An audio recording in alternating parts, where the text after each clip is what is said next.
กันไว้อยู่แห่งหนใดอยู่ใสก็บ่สำคัญญาติมิตรทั่วหน้ามีนามว่าเสือสาดลาวนั้นรีบมาร่วมสามัคคีกันสิ่งที่ฝันนั้นอยู่บ่ไกล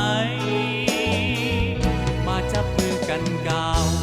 ปวงชนคนลาวเฮาบรรดาเผ่าเถิดพี่น้องลาวก้าวไปให้ถึงจุดหมาย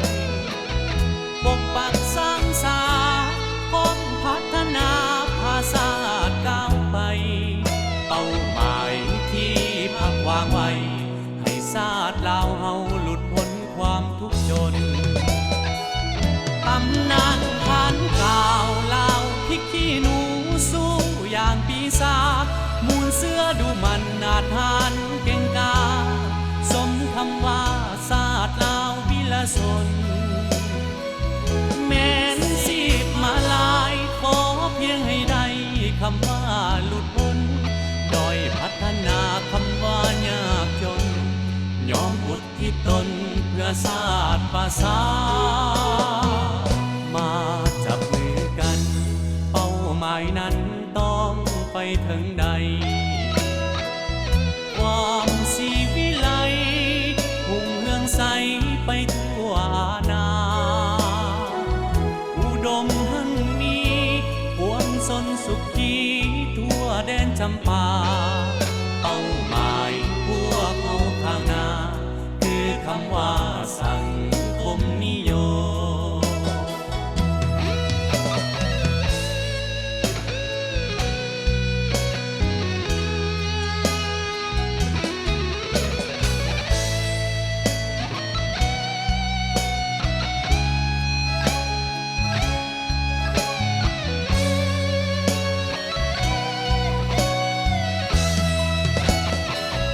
ตำนานผ่านข่าวลาวพริกขี้หนู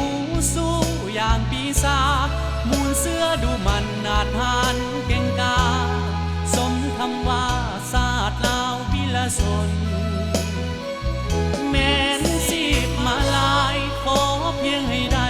คำว่าหลุดพ้นด้อยพัฒนาคำว่ายากจนยอมอุทิศตนเพื่อชาติภาษามาจับมือกันเป้าหมายนั้นต้องไปถึงใดความสีวิไลหุ่งเรืองใสไปทั่วนาอุดมหั่งมีปวงชนสุขีทั่วแดนจำปา